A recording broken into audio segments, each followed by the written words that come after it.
Myself, Archana Devi, Assistant Professor at the Department of Food Technology, Hindustan College of Engineering and Technology, Coimbatore.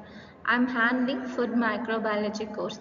It involves understanding the role of microorganisms in food safety, preservation, and spoilage. It equips the students with practical skills in microbiological techniques such as culturing, staining, and microbial load assessment.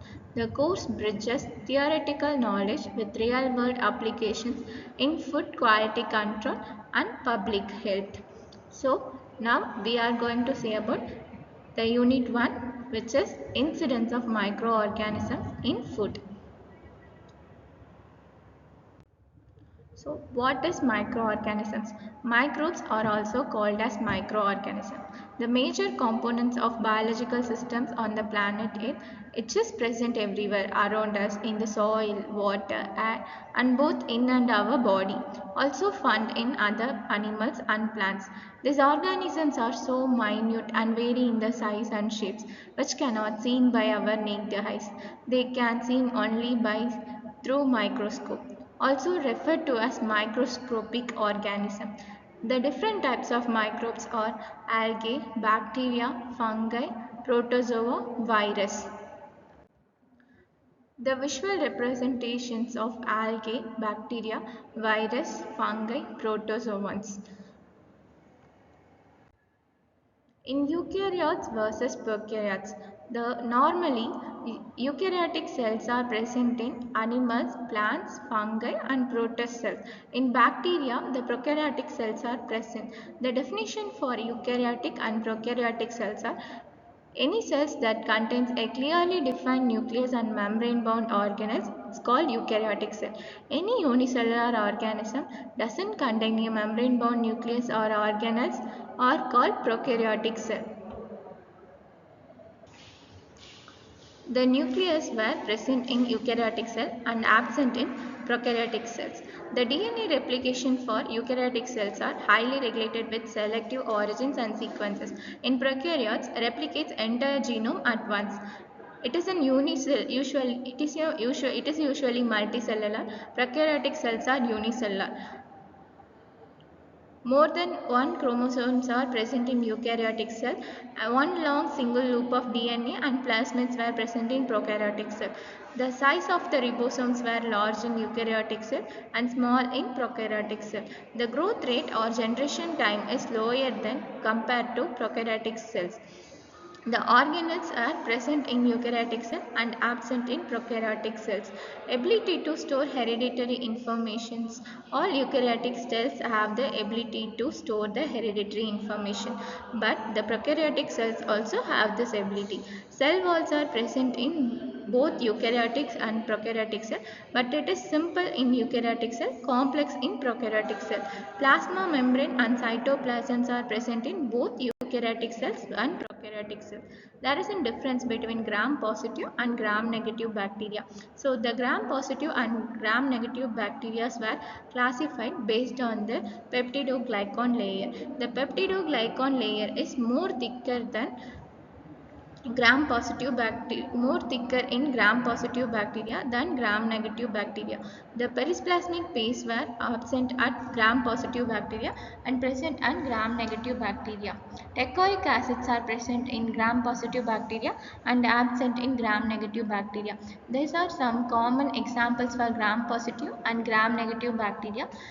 Streptococcus pneumonia, Streptococcus mutans, Staphylococcus aureus, Streptococcus angine, Bacillus subtilis. These are called gram-positive bacteria.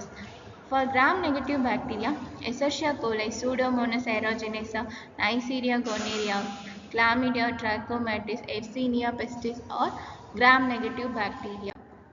This is a visual representation for gram positive and gram negative bacteria.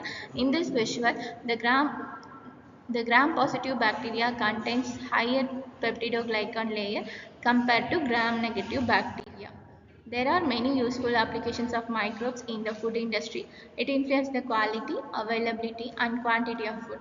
Microorganisms are used to change one substance to another, which is used as food, such as milk to yogurt and cheese, sugar to wine and bread. Food fermentation.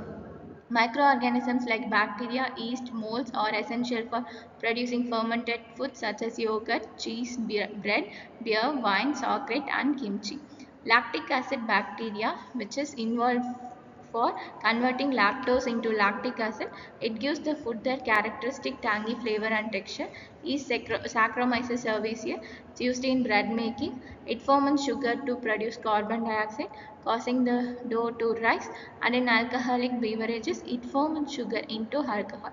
The health benefits of fermentation is it due to the presence of probiotic, which is beneficial bacteria, it enhancing the digestion and boosting the immune system, and also improve the gut health. Food preservation.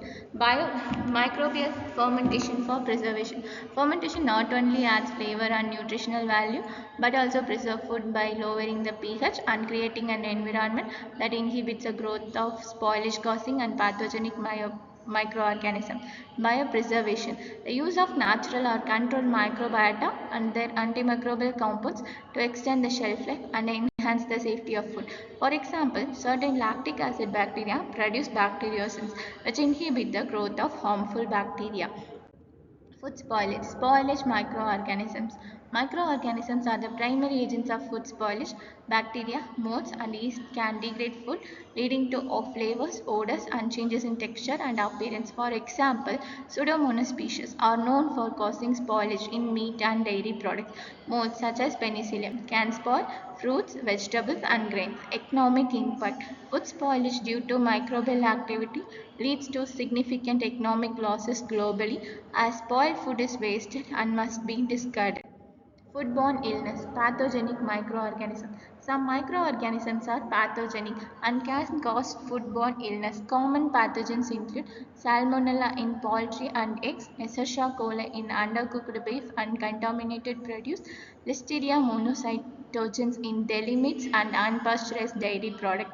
The public health concerns are controlling these pathogens is critical for food safety. Proper food handling, cooking, and storage are essential to prevent foodborne illness. Biotechnological application.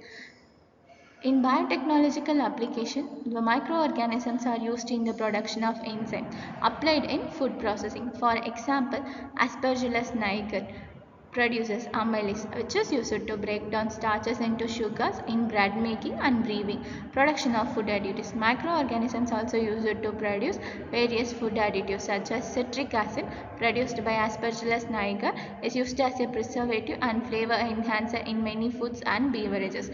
Vitamins like B12, riboflavin, and folic acid, which are synthesized by certain bacteria and fungi, are used as dietary supplements or fortifying agents in foods. Environment sustainability. The microorganisms are employed in the bioconversion of food waste into valuable products such as biofuels, animal feed, and fertilizer, contributing to environmental sustainability. Some microorganisms are used in the biodegradation of food packaging material, which helps in the reducing environmental population. So these are the benefits of microorganisms in several sectors. So thank you. So then future food innovations. Advance in the synthetic biology allows the engineering of microorganisms to produce novel foods, flavors and ingredients. For example, genetically modified yeast can be used to produce dairy proteins without the need of cows, offering an alternative to traditional dairy products.